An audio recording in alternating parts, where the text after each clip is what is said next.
Welcome back to the Third Pedal Podcast. I'm Zach. I'm Jacob. Welcome back to the show. Guys, this week it is all about history, not on purpose, just what we decided to talk about.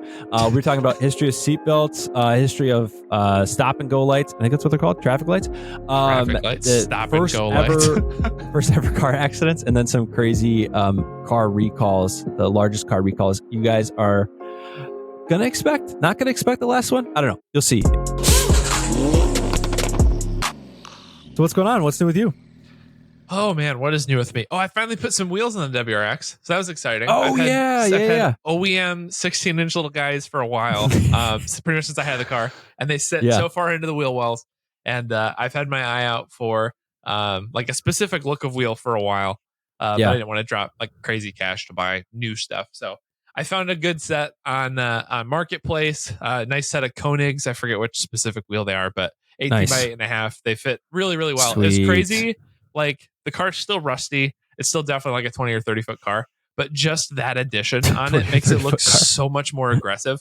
It looks awesome. Yeah. I saw that on the Facebook page. Yeah. Their Pedal Crew page. Guys, if you're not on there yet, get on there. Share your build. Share the stuff you're working on. Some dude posted last week about his Mustang, right? Yeah. And then he's like, oh, by the way, I've also driven a Lexus LFA and like all these other supercars and crazy stuff. He started posting pictures of that. So like that's what we're there for. I mean, it's not all like bragging about the cars that you've driven and whatever, but like that's super interesting. That's the stories that we like sharing with each other. Especially like as the summer's kicking up. Like I don't know if you saw GR Corolla guy, but like he's pretty local. He's gonna come, like he said he tosses the keys, so that's exciting. We're for sure driving that. I was like, you don't know what you just signed up for, but 100%. Yeah. That was how much funny extended too. warranty did you buy? The range of cars that are posted on this crew page it's ridiculous. It's all over the map. I won't even begin to name it because it's literally anything you can imagine, from rally cars to drag cars to old trucks. Like everything's on there. Yeah. So definitely check it out. Third Pedal Podcast Crew. It'll be linked below. Follow us on the social media stuff. You'll keep up with our episodes. But on YouTube, definitely like, subscribe, turn on notifications, comment, all that jazz. We're trying to build up some momentum there. But on Spotify, definitely make sure, like if you guys haven't yet, go leave a review. They're changing the podcast features on Spotify, but if you leave a review of the show, it's just like ranking it 1 to 5 stars. Be honest, but we appreciate the 5 stars. Do that. You can watch the episode on there. You can engage. There's polls and things like that you can engage. So a lot of times if we're asking a question in the show, there's going to be an option to answer it right there. And then we can go back on that. Like for instance, in a previous episode, we talked about that fake electric transmission, Zach, if you remember that. Yeah. So I put a poll in there to say, hey, who would consider driving this? And the options were, I believe it was like, yes, I'd consider it. No, I wouldn't consider it. And how dare you even ask? Weirdly enough, our audience majority voted yes, they'd drive it. I saw that. Yeah. I was like, 43%. Okay. Yeah, which I mean, I would too. It'd be fun to drive it. It'd be fun to try. I don't know if I'd go buy it, but anyway, so check that out. Engage with us on Spotify that way. Pretty much anywhere you listen to it, there's a way to engage. And it's not like every creator says something like that where it really does help. It really does matter with algorithms. So if you enjoy the content, like share it with friends is the best thing that you can do. But subscribing to stay up to date with as soon as we release things, you guys see stuff, that super helps too. So we super appreciate it. So I've got something interesting, and I don't know if this is just being a dad and I'm reading books or learning stuff or whatever, but I've been getting into random tidbits of car history. And I know we talk about this stuff fairly often, different things, but I've got some like small, interesting facts. You ready for this? Sweet. Super ready for it. So did you know, I don't know if I should quiz you on this or just tell you. Ooh, could you make fake multiple choice questions? Yeah. Okay. All right. So the first car accident ever recorded, I'll give you ever recorded. Okay. Ever recorded. So first, and this is a car, right? So cars had been invented, right? Okay. First car accident ever recorded. Reported? Okay. Recorded. Whatever. Doesn't matter. Okay. Was it A, before 1875? Was it B, between 1875 and I almost said 1890, 1875 and 1900. Okay. So before 1875, 1900, or was it between 1900 and 1914? Weird that you ended on 1914. I wanted to make it fun. I mean, it has to be that one, right? The later one, because isn't that like when cars were around?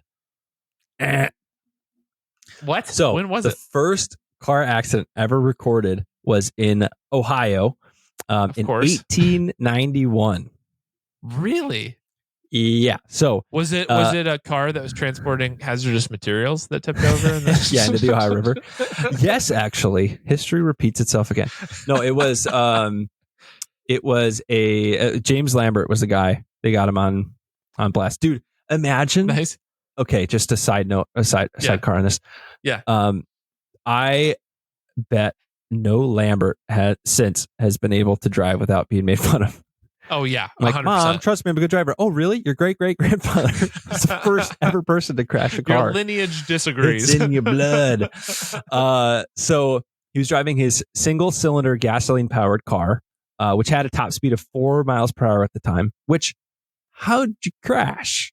Yeah, how do single cylinder and okay, we'll get. I mean, I think that's a thing. So I probably sound stupid saying that, but I want to dive into that. But yeah, how did you? It was probably left over from the tertiary empire, or whatever it was called. You conspiracy theorists know what I'm talking about.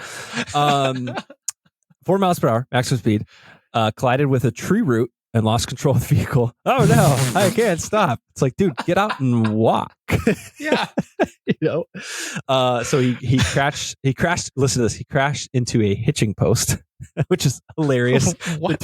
That's like where you'd like hook up your horse. You're going to go into the saloon. So hilarious that those things are like, obviously they're there at the same time because as they're phasing out horses as a mode of transportation and everything. That's awesome. So funny. 4 miles an hour, crashed into a hitching post. He was not seriously injured, thank goodness.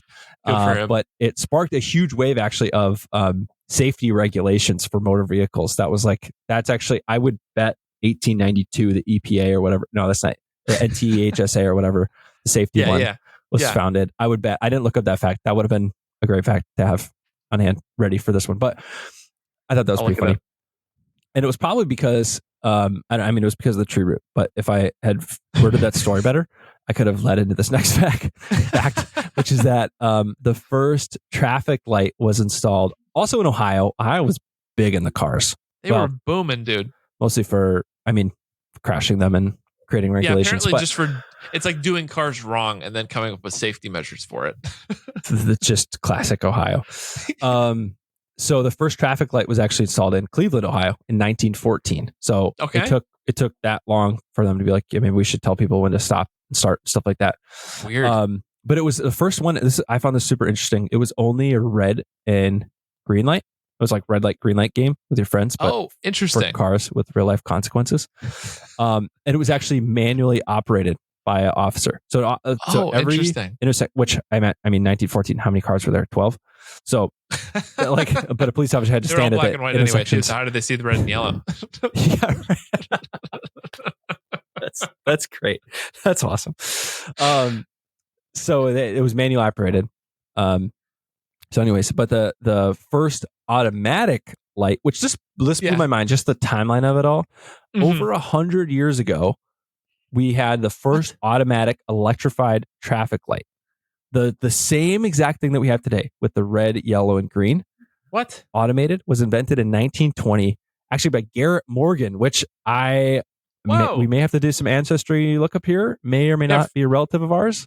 For those who don't know, our last name is Morgan. So we may have just discovered a pretty big part of Third Pedal Podcast history. This is why we're interesting. It's in our blood, literally. There we go. It's in our blood.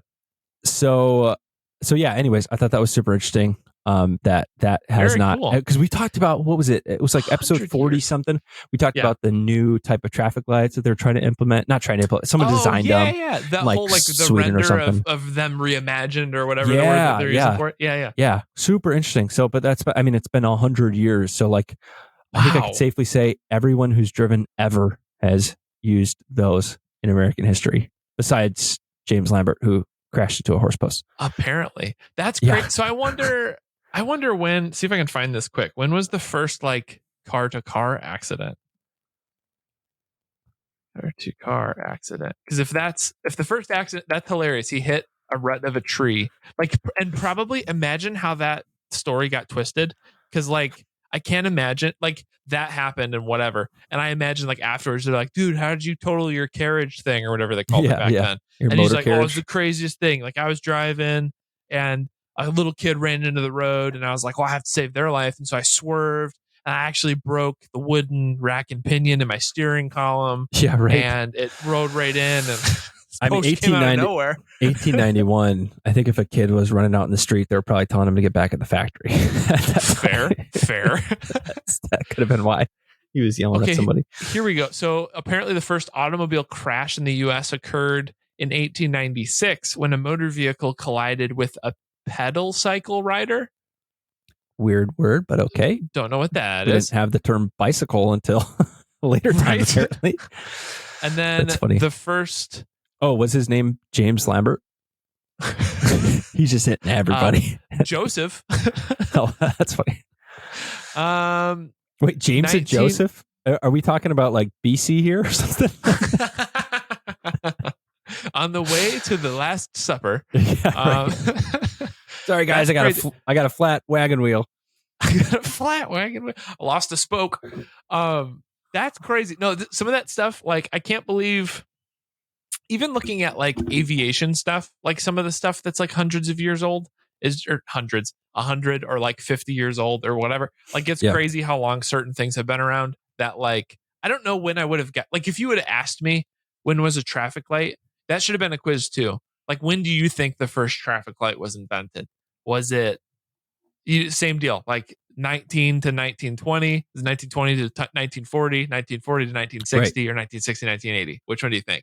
Like, I never would have guessed. What did you say, 1920? 1920, yeah. 1920. That's crazy to me. I don't know what I probably would have guessed way later than that. I would have guessed 60s, 70s, something like that, right? That's crazy. Well, I have 70s. A different... Yeah. What? When would you have guessed? I don't know. That seems kind of late. Well, I picture like... Okay, this is like, why. It's if you said 40, if you told me 40s to 60s, I would have believed that. You would have guessed 40s to 60s? I think so. I would have guessed like a little later. I picture like the little Cars city. And like, I was literally just thinking about that with the blinking yellow light. Literally, yellow light. I was thinking about Mater, and then I was like, it's probably like earlier than I think, though. So 40 to 60. Fair. Yeah, I pictured that era and was like, okay, so then maybe it was caution lights first, and then it switched over. But yeah, that's interesting. I never would have guessed that. Yeah, I wonder when the caution light was invented, right? Because they had the green and just the straight. Dude, imagine the drag racing at 6 miles an hour when it was just red, right to. I guess it is red to green now, but the green right to red is more what I. Dude, they were Flintstones stopping at that time, so that must have been tough. There's like, kids, grab one of the giant wheels. We have to go. Yeah, did you know that at Brembo actually was founded around the same time, and they called the first braking system "Heels of Steel" because that's how they stopped. That was the fastest guy who stopped. His name just happened to be Arturo Brembo. Anyways, that is an incorrect fact. His name was actually... I don't have his name. It was founded in 61, though. I just looked it up. Don't actually me. Well, actually, I've also been diving into some crazy history. I thought you were doing it again. No, actually. You're like, how dare you slapped me through the computer. No, so I've been... I feel like this is like a fact that every car person quotes, but doesn't... Like, I've never dove into the history of it, and I didn't realize there's so much controversy around it. But... I don't know why I got curious earlier this week and was like, okay, I wonder, like, all the time there's the talk of like, oh, did you know Volvo was the one who invented the seatbelt? And then they just gave it away. And like, that was always like a thing people have said. And it's like, that's why they're cars, that they're the Nokia of cars and blah, blah, blah. Like, so it's been a big focus of them. I've never heard of that about the seatbelts. Oh, really? Mm-mm. Weird. Okay. Well, if you just learned that for the first time, yes, in fact, Volvo was the inventor of, I shouldn't say, I guess I should fact check myself, not of the seat belt, but of the V-type 3-point safety belt, because before there was optional lap belts. So lap belts were always a thing. And they were very problematic. They caused a lot of pretty bad injuries, as you can imagine, if you're anchored in the middle part of you. the only one who had like an irrational fear constantly as a kid of being torn in Oh no, half by getting in an accident 100%. with a lap belt 100%. on? It was one of Okay. those things I like viewed it on the same level. You know, like things you feel like you're way over prepared for from cartoons and stuff. It's like that. The fear of lap belts was like right up there with like falling in the ice for me. I don't know why. Like it's Dude, like the and same. quicksand. I thought it would be a And much larger quicksand. issue. I was way over prepared for quicksand. Yeah. So Yeah, right. yeah. So apparently, I'm confused. So 1959. I thought I wrote down 69 before, so I may have had a typo on this. Maybe it was 59. No, it was 59 because I see other dates. Okay, so in 1959, there's a gentleman named Niels Bohlin. He's a Swedish Cool name. fellow. So he worked at Saab. He's this engineer. He worked on aircraft ejection seats, which is very like. Let's zoom out for a second. So ejection seats for airplanes were invented before seatbelts, which is weird to me. That's funny. But I digress. So the Volvo president, apparently he had suffered like a big personal loss, like somebody in his family had passed away due to a traffic incident. And as a part of the investigation for that, they deemed like, yeah, like I can't remember if they weren't wearing, I don't think they were wearing any type of seatbelt. And they said like, yeah, if they were restrained, that probably would have saved their life. So at that point, seatbelts were optional, but everybody hated them. They're To be super fair, clunky. Yeah. This was also, you said they investigated and discovered that as like the cause. This was also during the time where investigators would come into a crime scene and be like, look, it's a pool of the perpetrator's blood. And they'd be like, ew, clean it up. You know what I mean? Yes, not like, let's test it for evidence to find out who it was. Right. So- They didn't run ballistics on the vehicle or anything like that. Exactly. But I mean, like back then you had like crumple zones didn't exist on cars. So you had like these giant steel vehicles that they'd hit and they would, you basically were the inertia. Like there was nothing to slow it down. It was whatever the force was of the two things coming into contact. Yeah. That's what you were about to experience. You guys ever at a car show and like accidentally like bump into or walk into like a classic car? That thing's like made of solid lead. Like they're the most solid, because now like cars are basically made to break now for more than the big conspiracy of they want me to buy more cars and blah blah blah blah blah. That probably too, but also like when you get in an accident, like your bumpers are made to fly off, or not made to fly off, but crumple and break, and basically there's save crumple you in the zones. middle as like this little like safety shell kind of thing. Yeah. Everything, because if we get very sciencey for a moment, it's like everything follows the laws of inertia. Like the energy has to go somewhere, so it's either gonna like if you hit something, you're gonna stop. But if things can crumple in the way and like lower the amount of force that's going to be exerted on that, it can lower the G force, because the G force and stuff like that's what's going to kill you. I mean, it's the G force or the what did they say? What they used to say? It's not the fall that'll kill you; it's the sudden stop at the end. One of those two things. So it's like if you had a crumple zone is kind of like if you were falling, but you had like a bungee cord. Yeah. And it like slowed you down most of the way before you had that sudden stop at the end. Probably still wouldn't feel great, but but it can make it survivable. Yeah. So Volvo, the president of Volvo, he was very he was impacted by this accident, and he probably felt like a sense of I got to do something to change this. Mm-hmm. So he poached Niels Bohlin from Saab and basically applied urgency. Like nobody put pressure on him. It was just like a self-imposed thing. I want to make the safest thing. I want to re-examine like how to make people safer in vehicles. That seems in line for Volvo. Yeah. So inherently, right from the beginning, the first identifying of the problem was there's basically two problems with the 2-point lap belt that existed currently in the time. The first, I like how this is phrased: the human pelvis is hinged. So severe head, chest, and spinal injuries happened. And actually, there's a lot of studies that show too, just a lap belt, it'll crush organs on impact because it rides up on your hip and just destroys your abdomen. Yeah. So that was the first problem. The second problem, people don't want to wear them. They're clumsy, uncomfortable. Back then, I think it was a lot more I know it was a lot more like your airplane buckle, it sits in the middle. You gotta use two hands to get to it. It probably falls in the crack of the seat. It's a pain.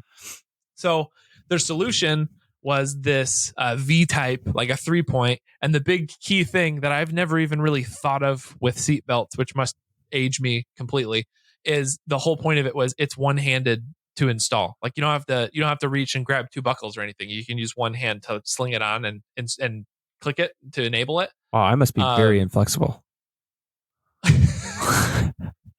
You must be. Well, it's intended to be one-handed install, but even if it's two, you don't have to you're not losing a part. You don't have to line things up or whatever. It's a lot simpler. Hmm. So that was their breakthrough. Even with the design, it took 6 years of promotion to persuade a minority of Swedes to use the design, which is crazy. And this is where this story gets really weird for me. So they implemented this design. 59, it was invented and patented, and Volvo was faced with a choice. They had this design. They're the first to do it. They immediately, like you do with everything else in R&D with vehicles, they patent it. Mm-hmm. And then they kind of sat back and they're like, okay, we could charge a royalty on this as a thing, and everybody could have it. We think this is the best thing ever. Studies show, and I'll get to the studies in a minute, how much more effective this is than a lap belt.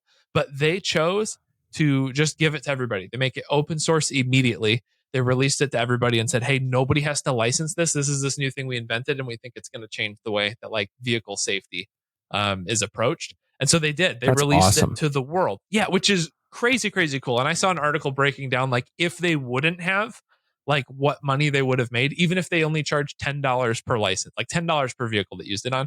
They ran the number. It was absurd amounts of money. Trillions, I'm sure. Yeah, they calculated it for the first year of it, in 1970 alone, it would have been, whatever it was, $400 trillion or something. They crazy. could have charged literally fractions of, probably not, fractions of pennies, maybe. I don't know how many cars have been, this is showing how many cars I know have been made, but they could have charged literally pennies and stopped making cars.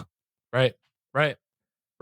They could have become the seatbelt company, but I think that's cool. I think that speaks to them a lot. That super cool. That's their thing. Their true goal was to encourage mass adoption and save lives, was a quote from the president.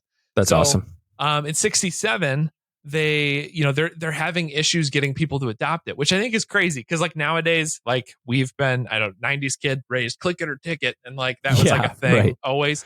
Yeah. Driver's ed probably scarred us with not wearing your seatbelt, so we all do. But they didn't have videos in driver's ed back then, probably. Yeah. Oh no, totally. So in 67 they released a study that reviewed 28,000 car accidents. So of those accidents, there was 37,511 people involved in them. So 2 people in a vehicle, 3 people in a vehicle, things like that. So of the accidents they examined, none of them who were wearing a 3-point seatbelt had died, unless they were traveling above 60 miles an hour. So physics can't limit some of that. But for lower speed accidents and everything, none of them had died with that. So still, they released that. They're having issues with adoption. Only, forget what it was. I think by 69, only 25% of Swedish people were actively using their seatbelts, even though they were standard now on all the vehicles that were being. So what were they? How do they measure? Is it by survey? How do they know how many people are using them or not? I assume they're doing public surveys and things like that. But at the time, there's no law for it. There's no enforcing anything. Sure. It's just an option. So it's such a weird thing to think about because I don't even think about that at all. Also, all of my cars scream at me if I forget to click it by the end of my driveway. So that's where this goes from here then. So as a part of this, obviously on top of the potential life savings and all of that, not financial life savings, but physical life savings. There's tens of billions of dollars in potential insurance loss savings and a financial motive to this. Sure. And so that's where opposition starts coming in. So the things were crazy. And this again dates me. I'm sure a lot of people who listen probably lived through this and were aware of this and maybe even have mixed feelings on this. Reading all this history makes me want to talk to Dad about this more because I'm curious what his view on all this was. But things like this. So basically there became a thing, seatbelt deniers, and it launched this huge thing in the United States about we're supposed to be free to choose what we're gonna what we should be able to do in a vehicle. And there are 3 main things that they brought up in opposition to seatbelts were personal freedoms. So seatbelts are a choice. Everyone should have the right to decide for themselves whether to use one. Okay. Personal choice. Seatbelts are uncomfortable or cumbersome. And a fear of technology. Seatbelts would make it difficult to escape a damaged car. In a car crash, it'd be safer to be thrown free of the wreckage beltless.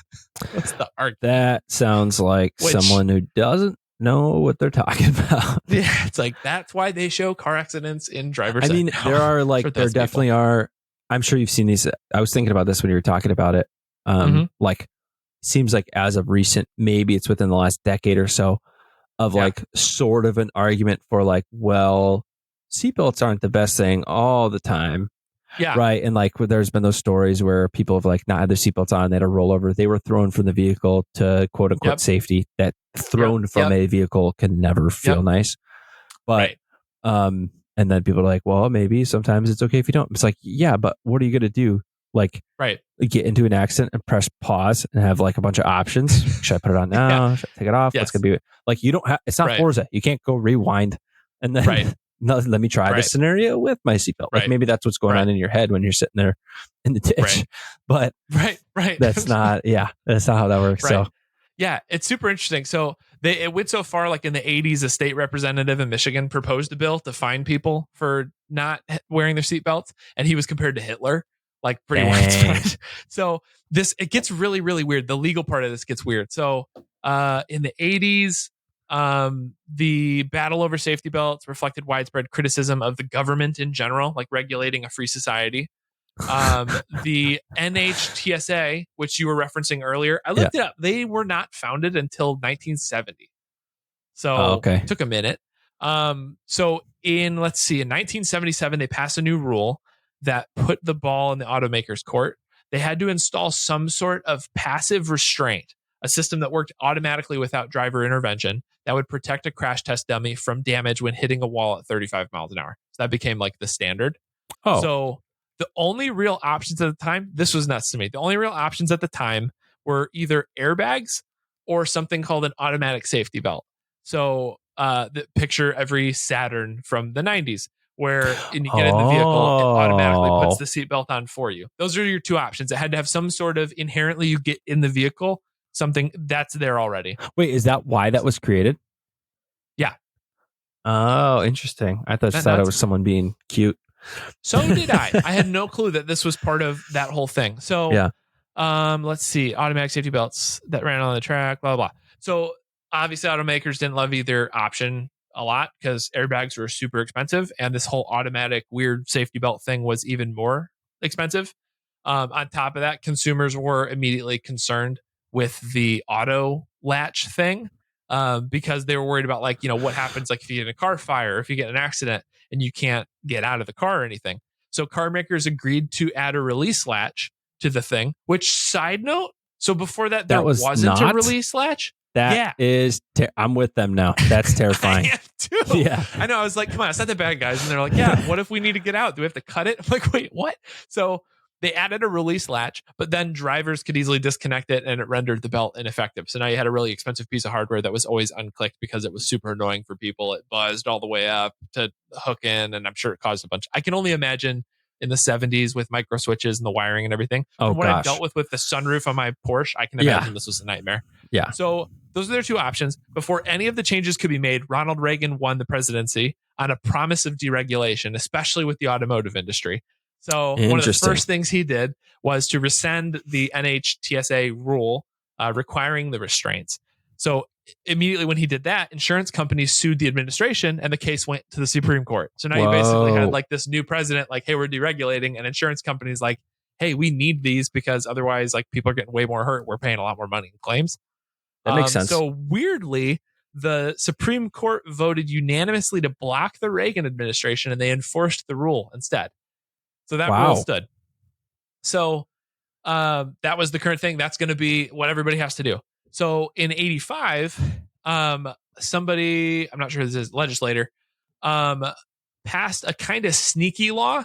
And this is kind of like where it stands and like why we are where we are now. So they passed a law that said, okay, how did this go? Automakers are going to be required to install driver's side airbags in all new cars unless 2/3 of the states passed a mandatory seatbelt law by April 1st, 1989. So they gave them 4 years and basically like threatened the automotive industry like, hey, we're going to force you to do the airbag thing unless you can get your states, if you can get 2/3 of the states in the US to pass a mandatory seatbelt law so that seatbelts are a thing and we don't have to push the airbag thing. Interesting. So immediately in come the lobbyists, and they Yeah, started right. lobbying all the things, whatever. I forget how fast it happened, but it worked. I think there was only 8 states who like held hard lines and like, no, we're not going to enforce this. But it was enough to pass, and that's what became a thing. So in New York was the first state to pass the mandatory seatbelt law, followed by New Jersey. This was in 1985. The fine, guess what the fine was in 1985 if you didn't wear your seatbelt? What? You have to guess. Oh, I That's actually what have to guess. what means. That was rhetorical. $50, which is like $100,000 today. You guessed correct. It was $50. Whoa. Yeah. So that's what's up. Immediately when that law went into effect, they're polling, they're checking, whatever, and immediately compliance jumped to 70% of people in New York using seatbelts. Sounds right. Because they didn't want the fee. Yeah. So there was an article then that was written on it in the Time, and it said, as one Bronx resident grumbled, this is not supposed to be Russia where the government tells you what to do and when to do it. I love what we were upset about back then. Dude. So there was still a lot of resistance. This part was great too. There's still a lot of resistance by people who thought this was a terrible infringement of their liberty. People were selling t-shirts that made it look like you were wearing a seatbelt. So I've seen those. That's funny. Which is awesome. So let's see. Car companies, this is the last couple pieces on this. Car companies were no more enthusiastic about pushing seatbelts on customers. After all, it was a bad advertisement. If seatbelts are such an important feature, is the car really safe to drive? So there was like a lot of pushback from auto manufacturers and like, yeah, this is safer, but like it makes us look bad. Yeah. No. No car is safe to drive. Right? There's just there's a spectrum of like how less dangerous is the car. That's basically what they're measuring. They're not measuring a safety amount. It's how little dangerous it is. Yes. So the most let's see, police began to report so basically it became like a public, like, let's get people on board with this. It took a long time to like get people to adopt. It wasn't until like I forget Princess Diana, I think, was in a car accident. She wasn't wearing a seatbelt, and they had ruled if she was wearing a seatbelt. Did I say it wrong? Or are you just laughing at me? I'm just saying, come on, Diana, wear your seatbelt. I was already not confident enough reporting on that story. So easy there. You're like, I made that up. Thin ice. Yeah, I was like, well, she wasn't even real. She was in a car accident, I guess, and they the publications were saying that like whatever the accident was, it easily could have been prevented, or at least it could have been lessened. The injuries could have been lessened if she was wearing a seatbelt. But then like the nationwide like public education campaign thing like went all in. Like police began to report seatbelt use along with car crash fatalities. Photographs of beltless car crash victims made their way into the local news. Studies demonstrating the mortality benefits associated with the use of seatbelts were touted. Signs reminding drivers to use seatbelts became common. Celebrities appeared in public service announcements asserting that a seatbelt was the right thing to do. Basically, like everywhere, people were getting plastered with this like message that like seatbelts were the thing. So we've just always been doing the same thing. It's just another issue. 100%. Yeah. And that's so further on in this article, I was on I don't even know what the heck site I was on, but right after this, they're like, and really seatbelts are just like the COVID vaccine. And then they went like super down the rails there. We won't go there. Sounds about right. I thought this was super interesting. It's kind of an interesting model, right? So like Volvo had this opportunity to make gajillions of money and become the seatbelt company, but instead they want to do something for the common good. And weirdly, they did it, and it took like 40 years for it to like become a thing, and kind of only became a thing that's like common because like the government threatened to fine people for not doing it because insurance companies didn't want to pay claims. And like that's what made it a thing. It was a financial. They made it to not be a financial thing. It ended up being a financial thing. Right. Basically. Right. Isn't that weird? And then it was lobbyists and utilizing news and celebrities and stuff like that. Yeah. So there is one modern example of the same kind of thing with like the seatbelt thing and thinking, okay, if this becomes open source, it can impact a lot more people potentially. And of course, it's coming from Tesla. So recently, they kind of took the same approach and they announced open source battery patents and battery technology in an attempt to stimulate the EV market. I mean, I remember reading about this a few months ago, but that's their whole thought. It's like, if this is open source, if it's not all proprietary to us, maybe they can have an idea that then, GM and their Ultium platform or whatever it is, they they run with the ball a little bit down the road, and then Ford will figure something out, and everybody will kind of collaborate that way. So I thought that's interesting. Like Yeah, that's always, cool. The innovation and implementation. That's like my interesting takeaway is like obviously the financial motive was the thing that like enacted, like forced, in air quotes, like forced people to do it or made it very inconvenient to not use it. But after the invention of this thing, it became standard in like pretty much every vehicle. It just became a thing people didn't like to use. I read a report too, like 70s and 80s, people were just like cutting them out, like literally just cutting the belt out of their vehicle out of like rebellion for it, which is just adorable.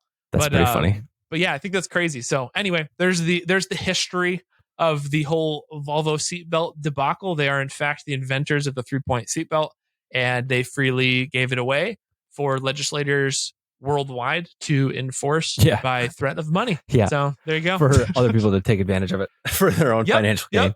Like, thank you for not charging for this. Why make Volvo rich when you can make a U.S. senator rich? Ooh, conspiracy theory. They didn't try to give it away. Nobody wanted it. They didn't try to give it away. Nobody wants. Continue. I'm in. Okay. Well, you just said it took 40 years for it to become standard practice. Yep. I would bet some money that they were trying to, because they patented it, right? Yeah. And I bet there was a monetization plan, right? And then they're like, no one wants it. So that, not that they gave up, but they got it pushed through to be standard, even though they couldn't monetize on it. Because they're basically, we already invented it. We already spent all this R&D money. Yeah, that was very much, I mean, it was kind of like, I think it was reported in the time too. Like that was their purpose from the beginning. Like there never was they announced it in their vehicle and then they released it open source with that message of like everybody. I know that was a very weak, that was a very weak argument, very weak conspiracy theory. I like the conspiracy though. I like more. I wish that there was, I know I was trying to find automotive conspiracy theories for a couple weeks ago. Yeah. And there was like a ton about DeLorean and all that.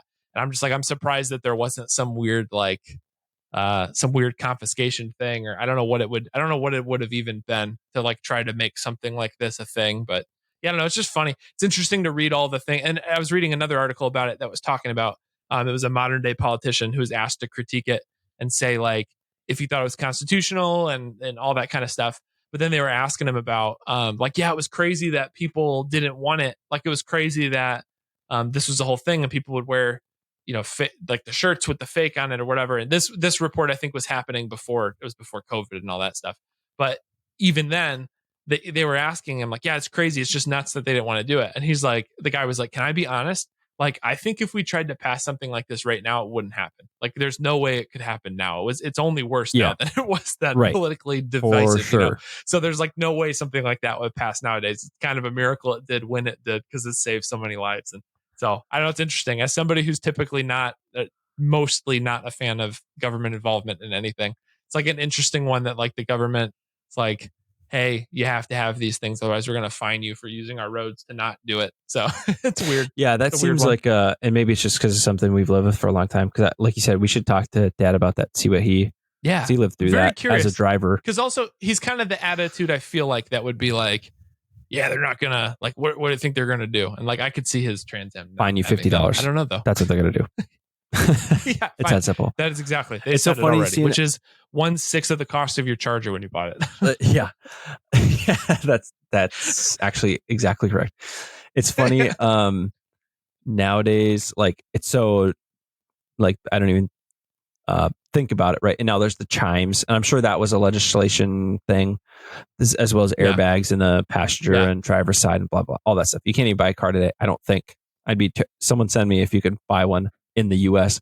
a car that you can get without like airbags and the chime stuff like that. But it's funny, every single car group except for ours, our people are all awesome, but every single car group has at least one person who posts in there like, hey guys, has anybody figured out a way to code out the seatbelt ding? And everyone's like, yeah, wear your seatbelt. Like, I just drive like around town. I don't want to like, it's so annoying to have to put it on and off. Yeah. It's like, what world are you like? What are you doing? Yeah. First of all, here's your options. Clip it behind your back, right? So just keep it clipped, right? Easy. Or go to the junkyard, cut a seatbelt out of another car and have the little thing, right? They literally sell them on Amazon. Those things. I was gonna say, have you seen the Bluetooth whatever they call them, chime eliminators, and it's just the end of a seatbelt that people Yeah. clip and plug in. Yeah. Like the amount of effort it takes to do that, and then like on top of that, I would imagine because it's legal now, or like because it's a law, I wonder what the insurance nightmare becomes if you get in an accident without a seatbelt on, or you use one of those devices. What coverage differences you Right. experience? You know, Yeah. like I bet it's like, oh hey, you violated that, you can't do it anymore. Like you can't claim this, but I don't know. I don't know what the Yeah, I bet they repercussions could. are. I bet they could fight the personal injury part of it too. But they could go as they could go as far as anything. Because if you're losing control and you're not restrained, you're going to be all over the place. You're going to be all over the wheel and the pedals and stuff. It's not gonna. Right. It's not going to be good. Right. Yeah, it's crazy. Yeah, it is weird how many people are like, hey, you know, for Volkswagens, just got VCDS. Like, how do you code this thing out? And I love all those comments of like, you just plug it in, like you just clip your seatbelt. Yeah, here's what you do. The other ones are like, in your car. You give your keys to someone else. Yeah, like, yeah. What? You pull your seatbelt across. The group I'm remembering that from specifically was for the BMW X3 that I had, which of course. That was right after the post. Like, how do you delete the turn signal stock? Yeah, it was. They're like, I didn't even know I had that. But bing. All right. Last section of the day. I've got a couple of not a couple. Yeah, a couple. Just a couple interesting things. So largest recalls in history. So we talked about the seat belts and people not wanting that. And this really is a history episode, isn't it? It's kind of a history episode, isn't it? Welcome to Third Carriage Podcast. I don't know.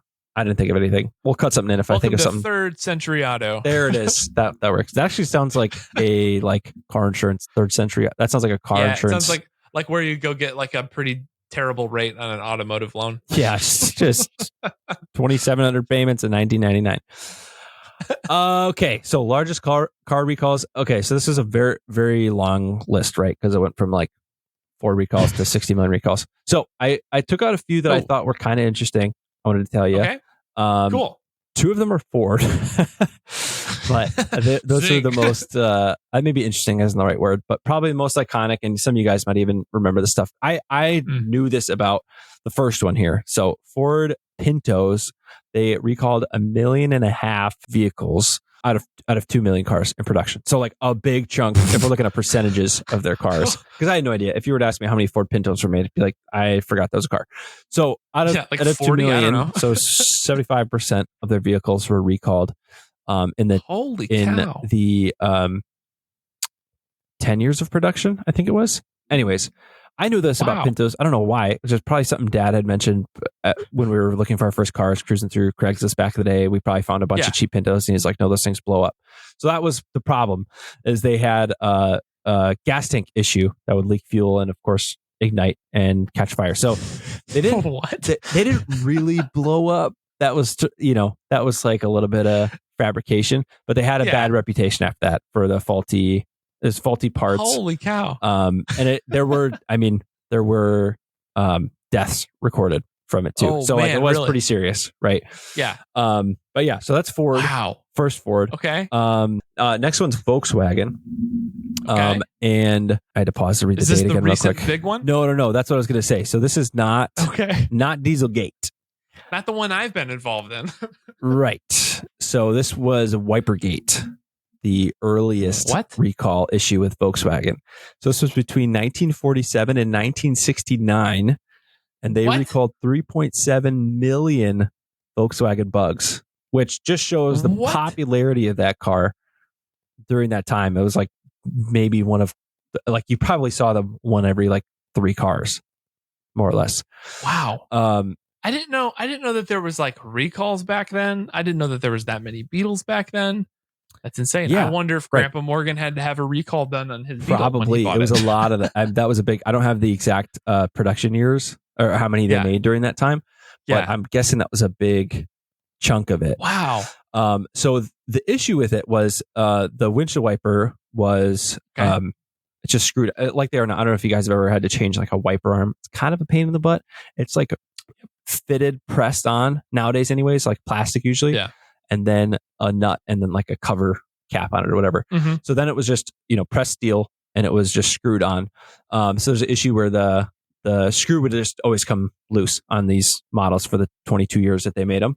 And it would cause the wipers to either be ineffective or just fly off altogether. like just be gone. So Oh not my as God. dangerous of a recall, right? Yeah. More Yeah. cars, like over 2 times the amount of cars recalled for that. But it was more or less just like it was an NHTSA. Is that how you say it? NHTSA? Yeah. I thought it was the other way around.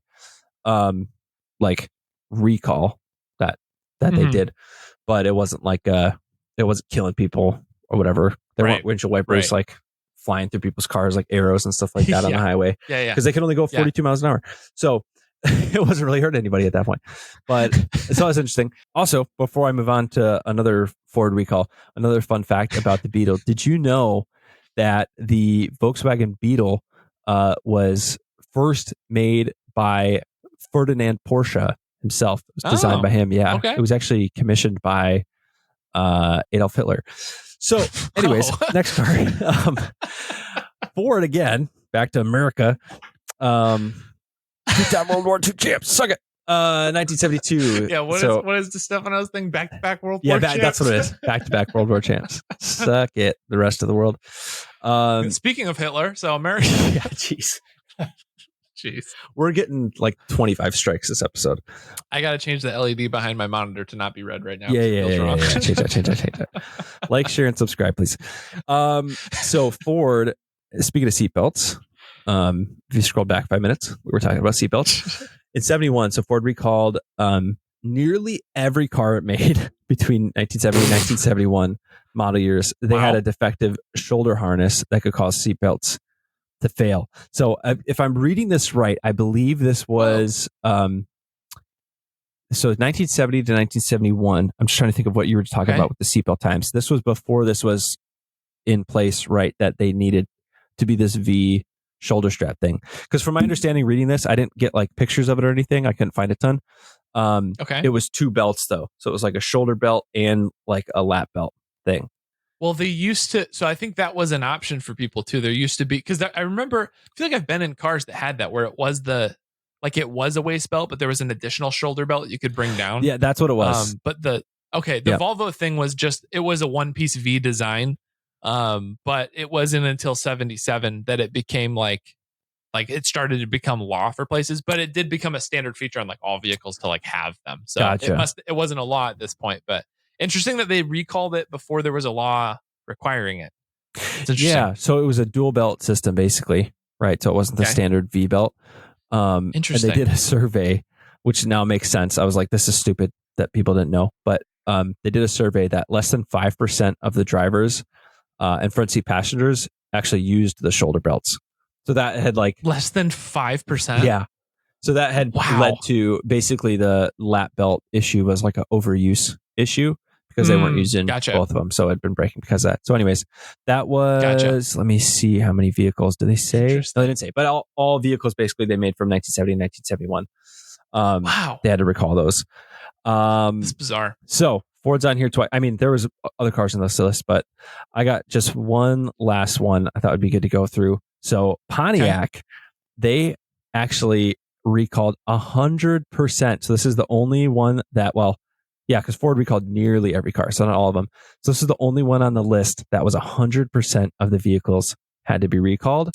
Which a lot of you guys probably know this vehicle if you've ever watched Breaking Bad. It's a pretty iconic car, the Pontiac Aztek. What? Yep. They recalled all of them? All 119,000, which is not that many. They didn't make that many of them. 119,000. So they recalled them because they realized they're ugly and nobody likes them. So that was why. I didn't see that one coming. Boom, Good job. Gotcha. I had to add one in there. That was more fun. That's awesome. So that's super awesome. Yeah, that's the recalls. That's interesting. It's cool to like, I don't know. Let us know what you guys think. Diving in the history of some stuff. What's your favorite like history lesson car thing that you think we should look into? Stuff super interesting. It's weird to see like where things came from, and especially like, I mean, it happens. We talk about the good side of it all the times, like with different technologies and stuff, and the way that things impact and change how people use technology and things in cars. It's interesting to see some of the good, some of the bad, and then some of the oopses from these recalls of things that were, that they thought would be great, or they tried something, or they cut a corner manufacturing wise, and now they got to like fix all this stuff. We didn't even get into like lemon policy stuff and what all that looks like. There's But so much to it. We might have to do a but part super 2 to interesting. this whole episode with other history stuff. But definitely. So like we said earlier, like if you're in Spotify right now, below there will be a question thing for you to answer that. What's your favorite like historic car thing like this that we could dive into and research? I don't even know if we'll cover it on a podcast thing. We just want to know. If you're not listening to this on there, it's going to be on the Facebook page too, a question there that you guys can ask and answer. But yeah, super interesting. Curious what you guys come up with, or curious what the like, I don't know. I feel like we all have weird on top of our own vehicle stuff, just like fun facts about cars that are kind of at bay, waiting for somebody to ask the fatal question that will trigger the response here. Yeah. Everybody knows like the specifics about their niche of car. Like the little tiny issues it had, or the history of why things are the way they are, which I find pretty interesting. Just waiting for barely an excuse of a question to be like, oh, why is it that way? That's interesting. And it's like, oh, interesting. Glad you. It's like then you turn into that. Have you seen the videos? I think he's on TikTok of the guy. It's like your average Redditor responding to stuff. That guy's my favorite. I love it so much. Technically, if you knew what you were talking about at all, he's always got like the sweater vest on. Did you just imply that I incurred this? Yeah. So funny. But anyway, thank you guys for joining us for the podcast this week. Join the Facebook crew. Check out thirdpedalpodcast.com. It's got the links to everything else. Check us out that way. Engage, send stuff back. We're excited to see what you guys are working on for your summer projects. And we're excited to see you guys out at shows. Yeah. But can't wait. Enjoy the hopefully nice weather. And we'll catch you next week. Peace.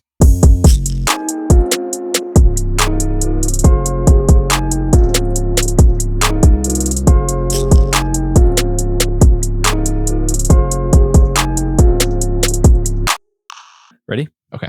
And